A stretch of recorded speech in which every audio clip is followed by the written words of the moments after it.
오늘도 값없이 베풀어 주시는 주님의 끝없는 은혜를 누리며 승리하는 꿈미래 모든 분들이 되기를 소망합니다.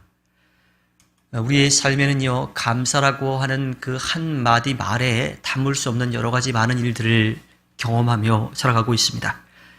그럼에도 불구하고 우리가 늘 감사하는 것은요, 우리가 주님 안에서 살아가는 것과 같이 주님이 언제나 우리와 함께하고 계시기 때문입니다.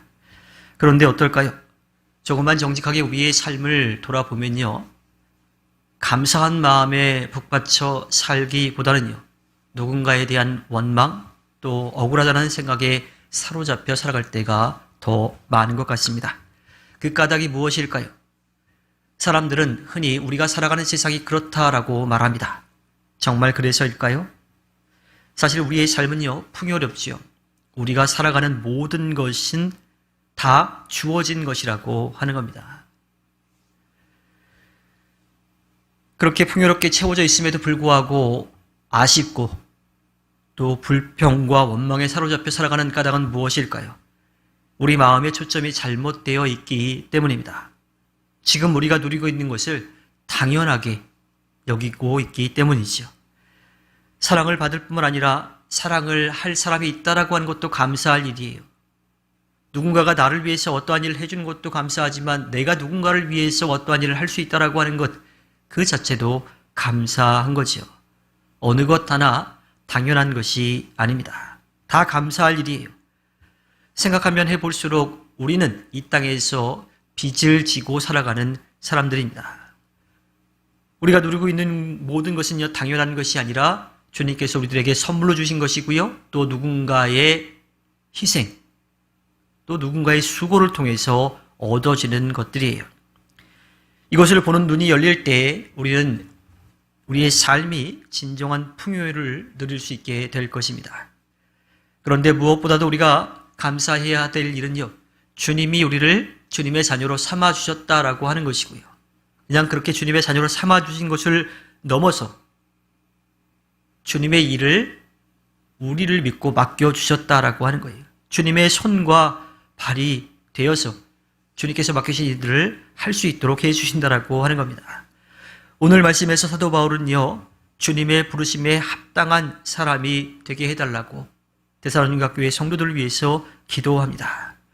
우리가 이 자리에 있는 것은요, 주님의 부르심 때문이, 우리가 세상에 온 것도 주님이 불러주셨기 때문입니다.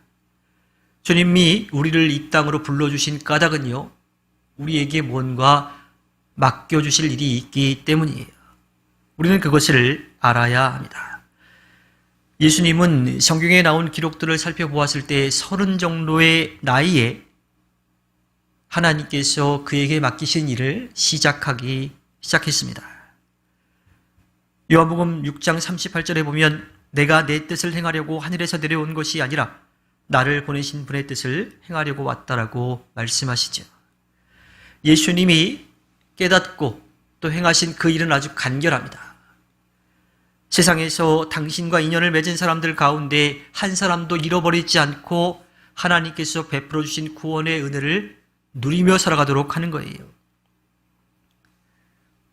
우리가 이 마음으로 이웃을 대하더라면요, 갈등이라고 하는 것이 있을 까닭이 없는 거지요.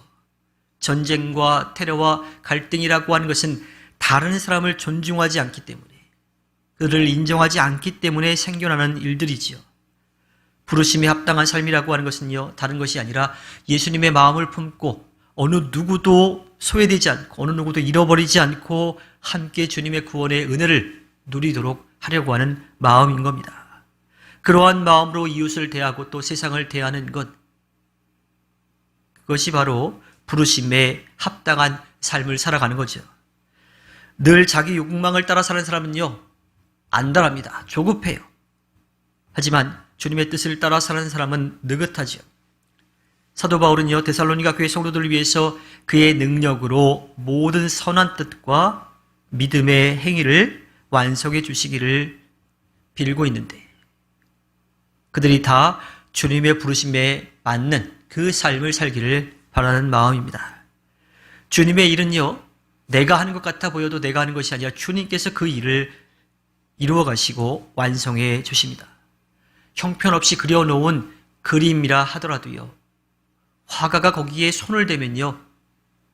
이제 명작이 탄생하게 되지요.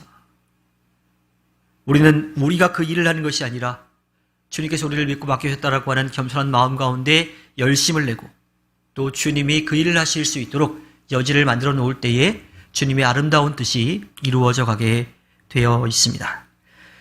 주님은 우리가 잘못된 길로 간다 하더라도요, 우리를 고쳐가면서 사용해 주십니다. 사도 바울이 고린도후서 11장 30절에서 고백하는 것처럼 우리는 자랑할 게 아무것도 없어요. 꼭 자랑해야 한다고 하면 나는 내 약점들을 자랑하겠다라고 하는 이 사도 바울의 고백은요, 정말 가식이 없는 거였어요. 물론 그가 그 전에 살아왔던 삶의 모습 가운데서는 자신을 드러내고 싶은 마음만 있었지만 예수 그리스도를 만나고 난 다음에 그의 삶은 완전히 바뀌었고요. 예수 그리스도 외에는 자랑할 것이 없는 그러한 삶으로 살아갔습니다. 그러한 고백뿐만 아니라 삶으로 살아간 거지. 그리고 이 고백은 지금 우리도 주님 앞에서 또 이웃 앞에서 입술로 삶으로 고백하고 또 살아가야 될 그 모습입니다. 주님께서 허락해 주신 오늘 하루를 살아갈 때에 살아계신 주님을 인정하고 겸손히 서서 주님의 뜻을 이루어가 주님께 기쁨을 드리는 꿈미래 모든 분들이 되기를 주님의 이름으로 부탁드립니다. 기도하겠습니다.